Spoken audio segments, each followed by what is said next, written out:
Israel और Gaza के बीच चल रही जंग में अमेरिका के साथ ईरान की एंट्री भी हो गई है। ईरान पूरी तरह से गाजा के साथ खड़ा है। वहीं अमेरिका ने इजरायल को मदद देने का ऐलान किया है। इजरायल के ऊपर हमले के लिए हमास को ईरान का सपोर्ट मिल रहा है। हमास के प्रवक्ता गाजी अहमद ने खुद इसकी जानकारी दी है। ईरान से जो तस्वीरें सामने आ रही हैं और उसके विदेश मंत्रालय की तरफ से जो बयान जारी किया गया है, वो भी इस बात की पुष्टि करते हैं कि कहीं ना कहीं हमास को ईरान की मदद मिल रही है। ईरान और इजरायल की दुश्मनी काफी पुरानी है, जिस वजह से हमास को सपोर्ट करने की बात पर यकीन भी किया जा सकता है। इजरायल और हमास के युद्ध में ईरान हमास और फिलिस्तीन के साथ खड़ा है। हिजबुल्ला ने भी हमास का समर्थन किया है। कहा जा रहा है कि इस हमले की प्लानिंग बेरूत में हुई और इस पर हिजबुल्ला ने भी हामी भरी।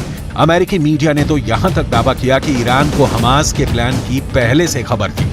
अमेरिकी मीडिया वॉल स्ट्रीट जर्नल ने हमास और हिजबुल्ला के सीनियर अधिकारियों के हवाले से अपनी रिपोर्ट में दावा किया है कि ईरान के सुरक्षा अधिकारियों ने इजरायल पर हमले की प्लानिंग में हमास की मदद की थी।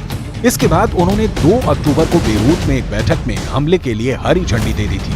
इस पर्दाफाश के बाद ईरान और इजरायल के बीच तनातनी और बढ़ गई है। अगर गाजा से इजरायल की जंग और आगे बढ़ती है तो इसके तेहरान तक पहुंचने में भी देर नहीं लगेगी।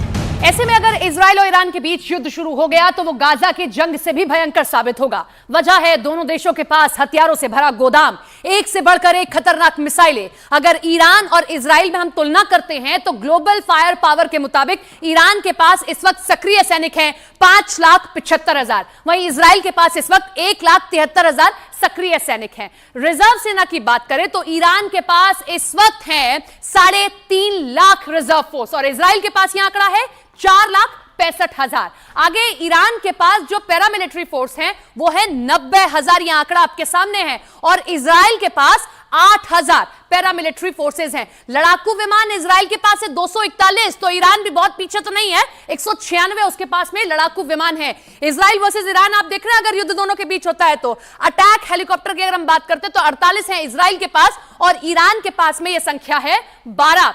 आगे बात करते हैं टैंक की तो 2200 इजरायल के पास टैंक मौजूद है। ईरान के पास में ये बड़ा आंकड़ा है 4071 का टैंक है इजरायल के पास में, यह आंकड़ा उसके पास है। बख्तरबंद गाड़ियां 56,290 इजरायल के पास है और ईरान के पास है 69,685 बख्तरबंद गाड़ियां। तो आप सोचिए जरा, दोनों देशों के बीच में अगर जंग हो जाती है तो यह आंकड़ा बहुत कुछ बताता है। Video number 1, video number 2, video number 3।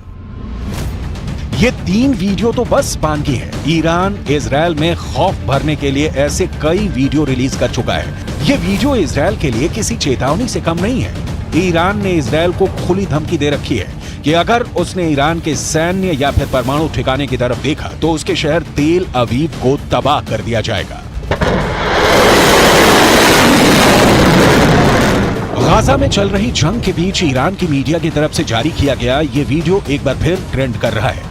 Video में दिखाया गया है कि कैसे ईरान की मिसाइलों ने मोर्चा संभाल रखा है।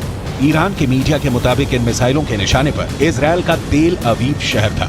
कहा गया कि अगर ईरान के परमाणु ठिकाने पर हमला हुआ तो इजरायल का शहर तेल अवीव मलबे में बदल जाएगा। इजरायल को धमकी दी गई कि उसके हमला करने वाले विमानों को उतारने के लिए जमीन तक नहीं बचेगी। यानी अगर वो हमला करने के बाद बचकर लौट भी गए तो इजरायल में लैंड नहीं कर पाएंगे। हाल ही में ईरान ने एक खास परेड कर दुश्मनों को अपनी ताकत दिखाई। ईरान ने हाल ही में अपनी एक नई मिसाइल खुर्रमशहर 4 को टेस्ट करके बता दिया कि वो इजरायल को मिट्टी में मिला सकता है। खुर्रमशहर 4 मिसाइल की रेंज 2000 किलोमीटर है और ये 1500 किलो तक का वॉरहेड ले जा सकती है। खुर्रमशहर 4 इतनी सटीक है कि ये मिसाइल अपने टारगेट के 30 मीटर के दायरे में गिरती है। 13 मीटर लंबी इस मिसाइल को लॉन्चिंग के दौरान ही खत्म किया जा सकता है, क्योंकि जब ये अपने टारगेट की तरफ बढ़ती है यानी टर्मिनल स्टेज में इस मिसाइल की रफ्तार करीब 20,000 किलोमीटर प्रति घंटा होती है। इजरायल के किसी भी मिसाइल डिफेंस के लिए इसे रोकना आसान नहीं होगा। ईरान इजरायल की बरसों पुरानी दुश्मनी बहुत ही खतरनाक मुकाम पर पहुंच गई है। वजह बना है ईरान का परमाणु कार्यक्रम और ईरान के हमास के लिए हमदर्दी। दावा किया जाता है कि इसी हमदर्दी के चलते ईरान बरसों से हमास को हथियार मुहैया कराता आया है और अब भी कर रहा है। अमेरिका की United states institute of peace के मुताबिक ईरान ने पहली बार 1980 के दशक में हमास और फिलिस्तीन के साथ रिश्ते जोड़े थे। दावा किया जाता है कि उसी वक्त से ईरान हमास को धन, हथियार और ट्रेनिंग देता रहा है। ईरान ने कई तरह के रॉकेट भी हमास को ट्रांसफर किए हैं। खास तौर पर फज्र 3 और फज्र 5 रॉकेट के साथ साथ सीरिया में बने M302 भी गाजा को दिए हैं। वहीं अमेरिका मिडिल ईस्ट में इजरायल को एक बड़े सहयोगी के तौर पर देखता है। इसकी एक बड़ी वजह ईरान से निपटना भी है। अमेरिका की फॉरेन असिस्टेंस एजेंसी के मुताबिक अमेरिकी मदद से इजरायल उस इलाके में आसपास के खतरों से निपटने के लिए सैन्य बढ़त बनाए रखने में कामयाब रहता है। यही वजह है कि इस बार भी गाजा के साथ इजरायल की जंग में अमेरिका खुलकर उतर गया है। और अगर जंग आगे बढ़ी तो गाजा और इजरायल को लेकर ईरान और अमेरिका के बीच भी भिड़ंत हो सकती है।